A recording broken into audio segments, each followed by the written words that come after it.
he turned tragedy to metal. Riffs into revolution. Tony Iommi didn't just adapt, he ascended.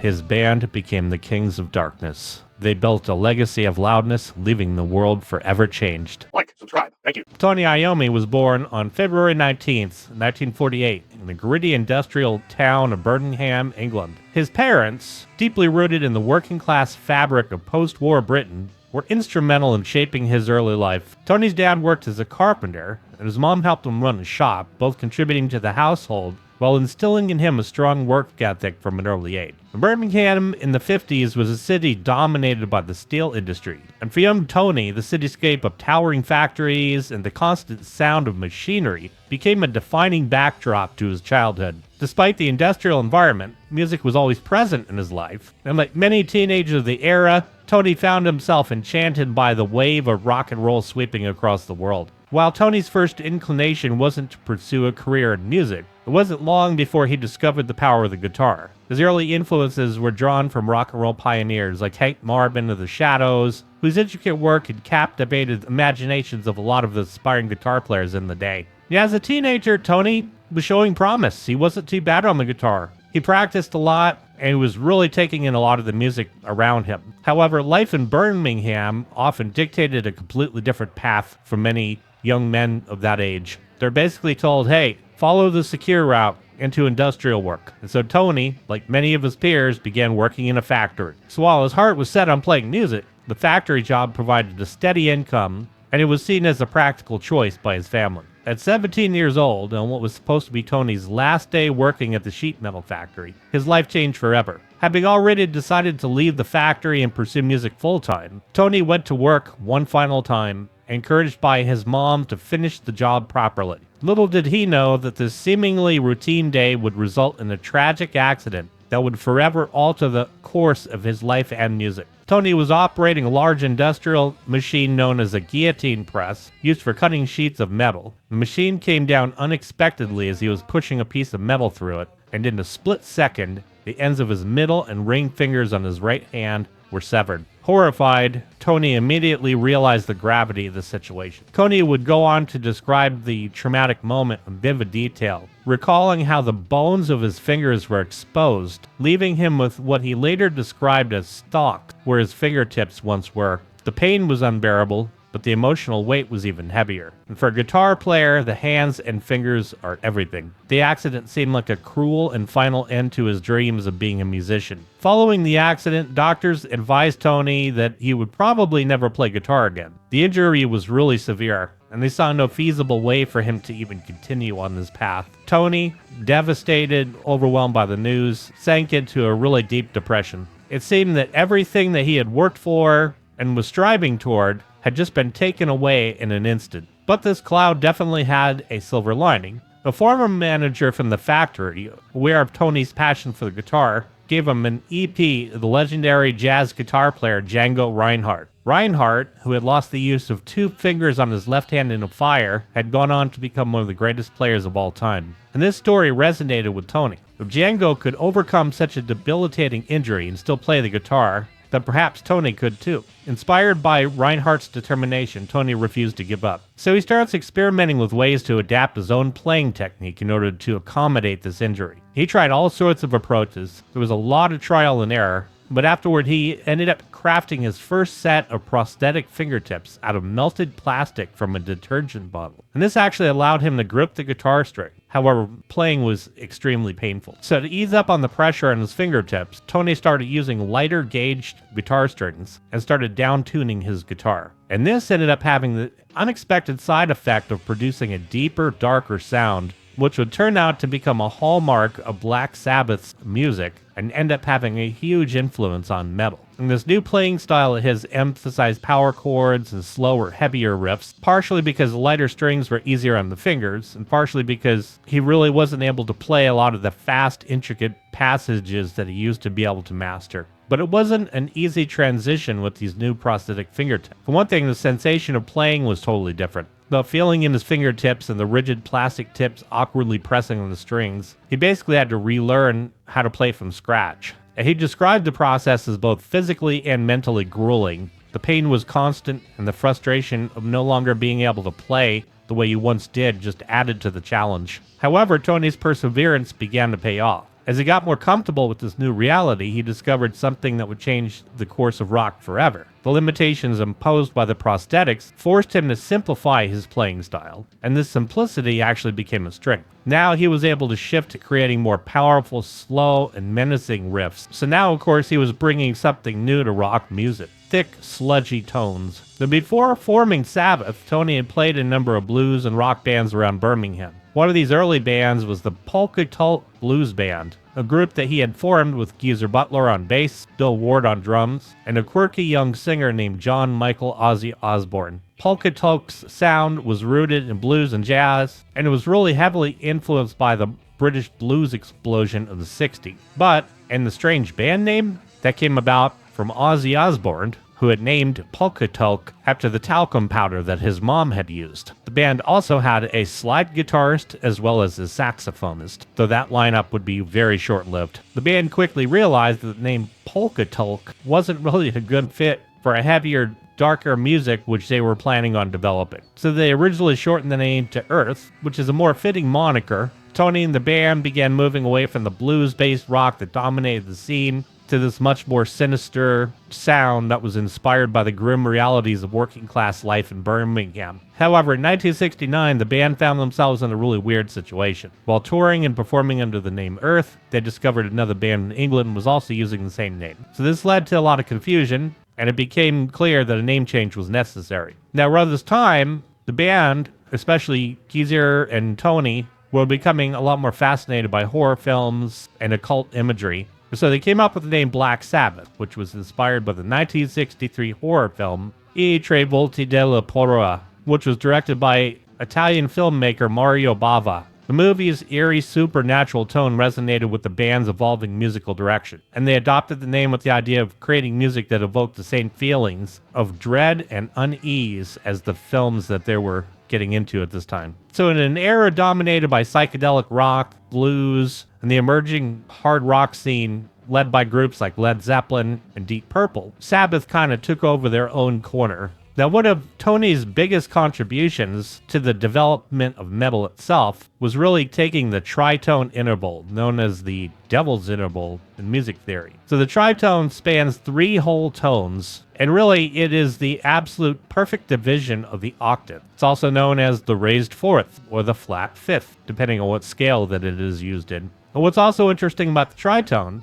is that the absolute brightest scale in the modal system and the absolute darkest scale in the modal system are the only 2 scales that have this tritone to the root. That'd be the Lydian being the brightest with the absolute most raised intervals, and the Locrian being the darkest, which has the most flatted intervals. Pretty ironic, for sure. But nevertheless, it has this really cool, unsettling, dissonant sound that was always associated with like evil or ominous themes in classical music. And Tony really used it to great effect. And so by 1969, Tony and the band had really embraced this new identity as Black Sabbath, this kind of dark, evil, ominous band. And while they gained a small but dedicated following in England's underground rock scene, they still were pretty unknown outside of the local gig. However, this would soon change. In late 1969, the band was given the opportunity to record their debut album. And the recording process was shockingly fast by today's standard. It was literally recorded in a single day in October 1969 at Regent Sound Studios in London.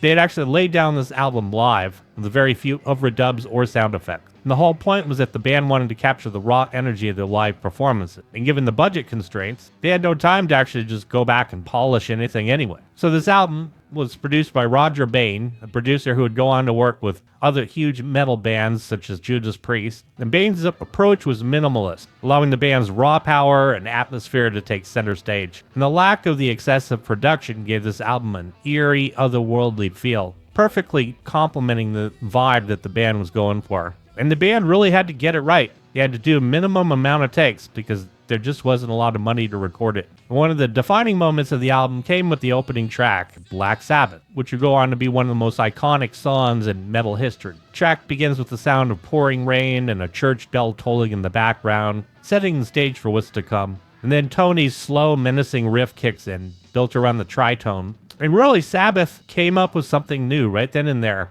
While many of the rock bands of the time were dealing with love and rebellion, counterculture, Sabbath was singing about madness, war, and the supernatural. Their music wasn't really about escapism. It was about confronting darkness that is like right there for a lot of people. While Tony Iommi's guitar playing was the backbone of Sabbath's sound, Geezer Butler played a huge role in shaping the band's lyrical direction. Geezer, who was a voracious reader of occult books and horror stories, began writing lyrics that reflected his fascination with the darker side of human existence. His lyrics explored themes of death, supernatural, and the occult, but they were often misunderstood by the media and public as being overtly satanic. Satanic panic all the way. In reality, the band members weren't practicing any of that stuff, but they found the occult imagery intriguing and effective in conveying the darker emotions they were exploring through the music. The lyrics for Black Sabbath was inspired by a nightmarish experience that Geezer Butler had after reading a book about witchcraft. He claimed to have seen a dark figure standing at the foot of his bed, and the experience left a lasting impression that would seep into the lyrics. On February 13th, 1970, an appropriately ominous Friday the 13th, Black Sabbath's debut album was released in the UK by Vertigo Records. The album cover featured a mysterious figure in black standing in front of a decrepit old building, adding to the sense of mystique and fear surrounding the group. And the image became iconic in its own right, capturing that eerie, haunting atmosphere that the music conveyed. But the reaction to Black Sabbath was immediate and divisive. Critics were largely dismissive, with many failing to understand or even appreciate what the group was doing. People were calling it a cheap imitation of Cream, while others were saying that they were just in it for the shock value. But despite, or maybe even because of, they ended up actually doing very well in terms of sales. A lot of young listeners were really digging its raw power and dark themes. And really, Sabbath's music actually spoke directly to a disillusioned generation that was growing weary of the idealism of the 60s by this time. The darkness and weight of their sound actually felt much more real. So with the success of their debut, Tony Iommi's status as a pioneering guitar player began to take shape. That unique playing style born out of necessity due to his injury really became the blueprint for what would later be called metal guitar playing. One thing that really took people aback with Black Sabbath's music especially were those hypnotic riffs. And this was definitely a far cry from a lot of the blues-based rock guitar players at the time. Another key element of Sabbath's sound was that he used a brilliant mix of overdrive and fuzz. Tony was playing a Gibson SG at the time, which actually really became synonymous with his image and style. But there were also some other little production tricks that really are not mentioned that much. Like, for instance, if you were to take a listen to Black Sabbath's Paranoid in headphones, a lot of Tony Iommi's lines were actually ring modulated on the right channel. And ring modulation gives that sound of like the frequencies being turned upside down. It's a really wild effect, and being used in context of this layering of guitars panned hard left and hard right, it adds to that eeriness. So following the unexpected success of their debut, Sabbath quickly returned to the studio to work on their second album. And this time, the pressure was on to produce something that would cement their place in rock history. Despite this relative newfound success, the band still operated on tight budgets and short timelines. And much like their debut, Paranoid was recorded in a matter of days in 1970 at Regent Sound and Island Studios in London. They again brought in Roger Bain to do the production, who kept to his minimalist approach, and they were originally going to call the album War Pig, after one of the key tracks that reflected this growing anti-war sentiment of the time, particularly in response to Vietnam. But the label was not having it. They were afraid that there was going to be a lot of backlash, so they told the band they had to change it. So they called it Paranoid, and this was after this other track that had been written almost as an afterthought. And in fact, the song Paranoid was even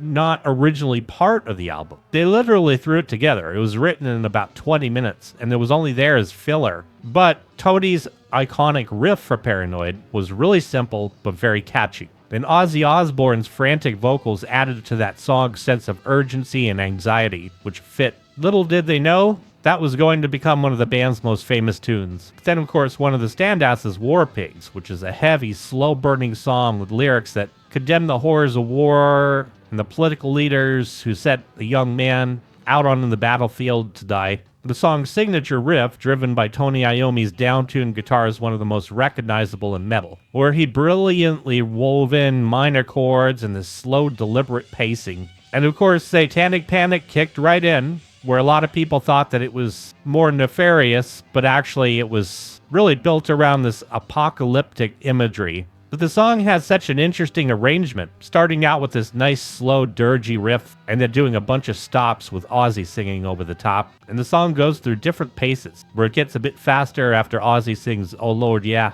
And the song just continues to build and weave through all these different parts, with some really dark and evil-sounding soloing in the minor pentatonic. A lot of chromatic movement here and there. And then at the end, they just take the entire thing and just speed it right up. And then, of course, you've got Iron Man, the track which tells the story of a man who becomes a metal giant bent on destruction. And it is probably, or at least arguably, the most iconic riff in history. Of course, it is doing battle with Deep Purple's 035, Smoke on the Water. But for Iron Man, the riff's lumbering, almost mechanical feel perfectly matches the narrative of the song, which tells this tale of this man transformed into an unstoppable force of destruction. And according to Iommi, the riff actually came to him almost by accident during a jam session. The main riff, played in unison with Geezer Butler's bass, gave that song that sense of weight and inevitability. And it was as if the music was an unstoppable force, crushing everything in its path, just like the character in the song.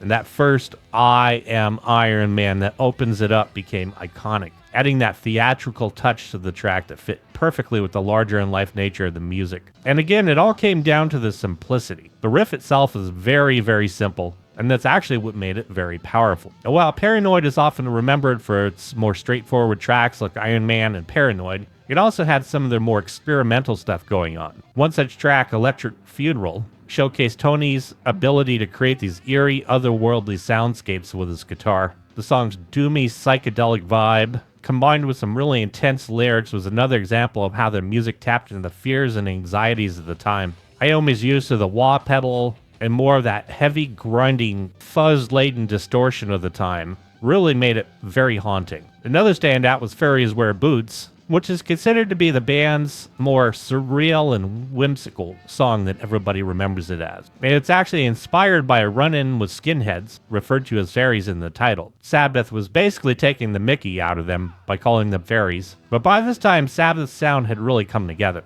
They were cohesive and diverse, and they were definitely capable of delivering crushing heaviness, as well as a lot of really cool moments of musical experimentation. So when Paranoid was released in September 1970, it was an instant success. Reached #1 spot in the UK charts and broke into the top 10 on the 200 in the United States. It did a whole lot better than their debut album. But of course, the critics hopped on there, calling the band a novelty act, or dismissing their music as simplistic or derivative, but it didn't matter, because by this time Black Sabbath had already broken onto the scene. So now with the overwhelming success of Paranoid, Sabbath found themselves at the forefront of this rapidly growing metal scene. The band headed right back in the studio in early of '71 to record their third album, Master of Reality. And this was where Tony Iommi would start really refining his signature sound. One of the standout tracks is Sweet Leaf, which is a song that became an anthem for stoner rock and metal fans. The song features the sound of Tony coughing after he had taken a hit of the green stuff. So lyrically, Sweet Leaf is a tribute to marijuana, with Ozzy delivering lines about the joys of smoking. But the song's real power came from Tony's massive chugging riff, simple, heavy, and repetitive. Sweet Leaf is really regarded as one of the first true stoner metal songs, a subgenre of metal that emphasizes slow tempos, down-tuned guitars, and a psychedelic atmosphere.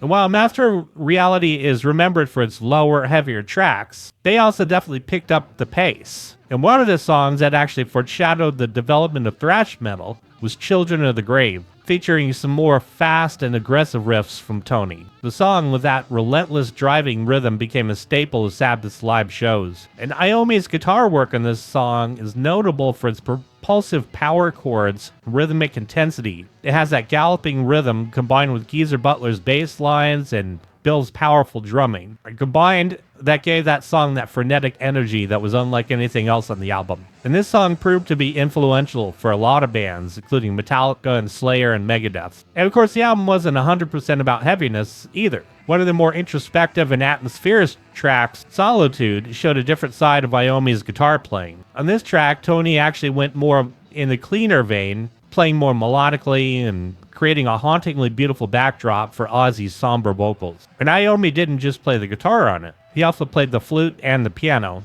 which illustrates the fact that he's quite multi-talented. And then they end up picking it right back up for Into the Void, hitting some serious dynamic shifts throughout. It alternates between slow lumbering sections and a bit faster, more frenetic passages as well. The song's final riff is one of Iommi's most celebrated, with its thick, droning quality that feels almost primal in its heaviness. And this album did well. They released it in July of 1971. Master of Reality ended up reaching number 5 on the UK albums chart, hit number 8 on the Billboard 200 in the US. It went gold less than 2 months after its release, and would eventually go platinum. And the critics started coming around too. They quit beating Black Sabbath over the head, for the most part, though some still saw them as a novelty act. But this album in particular would actually go on to be cited as one of the most influential albums in heavy metal history. But despite the band's success, the pressures of constant touring and recording were starting to take their toll. By the time Master of Reality was released, Sabbath had gotten into that non-stop cycle of writing, recording, and touring,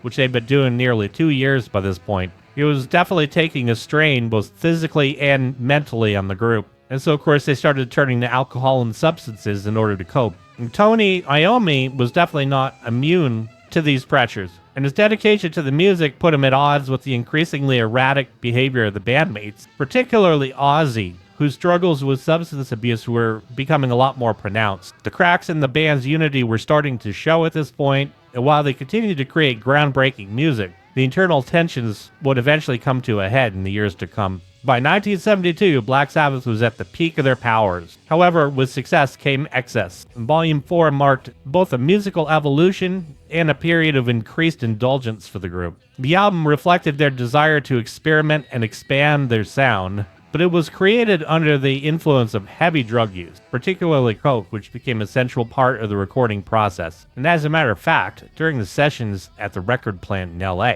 their coke consumption reached such an extreme level that they began actually having it delivered to the studio in speaker cabinets in order to avoid getting caught. Right out the gate, this album sounded a lot different than the earlier stuff. It was still heavy, still grinding, but the guitar tone had opened up a bit, almost kind of more tubey sounding, and it was often panned more in the middle, and when he did layering, it was with a lot of like lead harmonies and things like that. They started adding in a lot more orchestration and acoustic interludes, and for this album, Tony Iommi actually took a larger role in the actual production and arrangement of the album as well. And as Ozzy Osbourne's behavior was becoming increasingly erratic, Tony was taking on more of the responsibility in the studio, overseeing a lot of the album's production. In later interviews, Tony would admit around this time that the pressure to constantly create new material was really starting to wear on him. The band was just getting burnt out, pure and simple. But one of the standout tracks is Supernaut, which really showed Tony's ability to blend heaviness with groove. It sort of sounds like something Hendrix might have come up with, albeit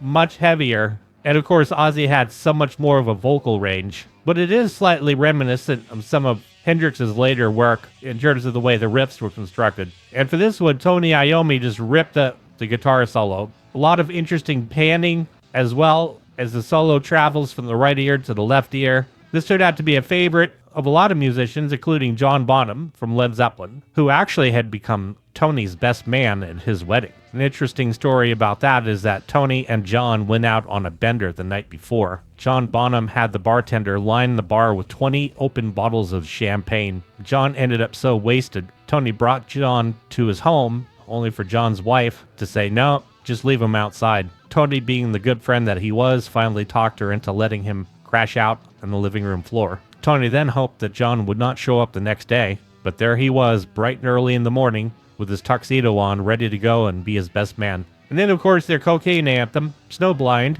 actually directly addressed the band's growing dependence. Sonically, this one kind of reaches back to the sound that they had on their earlier albums, but musically, it really shows that they evolved. The song's lyrics, written by Geezer Butler, reflect the highs and lows of using the old white powder, while Tony's guitar riff is really heavy and hypnotic. So while Volume 4 is filled with heavy, riff-laden tracks, one of the more surprising moments is the ballad Changes, which ended up becoming just a huge hit, having a resurgence again in the 80s on the radio. And the song, driven by piano and strings, is a huge departure from anything the band had previously recorded. Tony Iommi played the piano on the track, and the lyrics are about loss and transformation. And Ozzy's emotional vocal really adds a lot of weight to this song in particular. Changes was a bold move for this band that by this time had become known for their heavy, doom-laden sound. And this song would also later be recorded again by Ozzy and his daughter Kelly in 2003,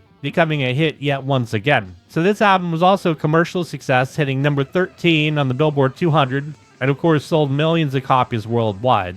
But the band had not stopped, so now they were totally burnt out, plus the drug use had started really picking up with the group. The behavior was just becoming more and more erratic. For instance, for the recording of this album, the band actually rented a mansion in LA. Now, Bill Ward, the drummer, often found himself the target of some seriously crazy drug-fueled prank. In one instance, Tony Iommi, Ozzy, and Geezer decided to spray Ward from head to toe with gold paint, but it nearly killed him because he ended up going into convulsions due to the toxic fume. The band panicked and called an ambulance, only to be scolded by the paramedics who told them you could have killed him. They had to use paint stripper to remove the paint, leaving Ward looking like a beetroot at the end of the ordeal. Also during these recording sessions, while Bill was out taking a leak, Ozzy decided that he was going to paint his unit blue with spray paint. According to Ozzy's biography, Bill's scream was priceless, but then moments later he ended up blacking out, falling over a railing and tumbling down a hillside. But of course these pranks did not stop with paint. For years, one of their little party pieces was to set Bill Ward on fire. During one particular evening,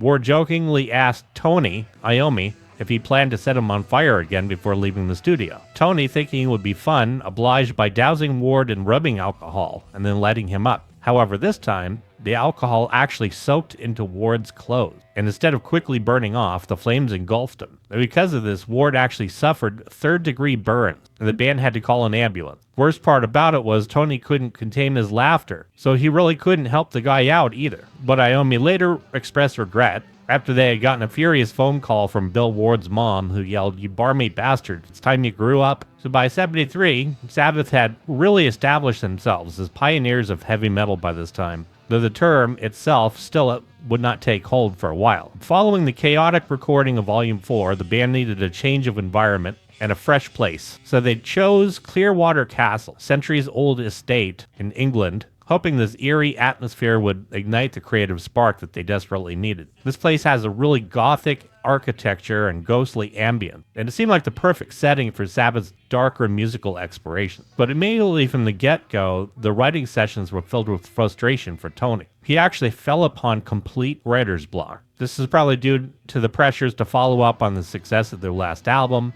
as well as just all the crazy chaos that was surrounding the band by this time. And then to add fuel to the fire, no pun intended, rumors of ghostly apparitions started to surface, adding to the tension. While Tony Iommi and Geezer Butler claimed to have seen this dark, shadowy figure in the castle. And so they totally freaked out, and they'd find themselves running down the hallways in terror, convinced that the castle was haunted. But Tony was able to break through, where he came up with the iconic riff for the title track, Sabbath Bloody Sabbath. And it was this riff alone that actually reignited the band's creative energy, and the rest of the album would quickly take shape. But still, the alcohol and the drugs were flowing freely. Ozzy would sometimes just not show up to the studio, so they'd have to go and track him down and pull him back in. But nevertheless, they ended up pulling off the album, and it did become successful. But the cracks in the group were just getting deeper and deeper. So by the time the band began work again on Sabotage in 1975, they were also in the midst of a serious legal battle with their former manager, Patrick Meehan. The band said that Patrick had taken advantage of them financially,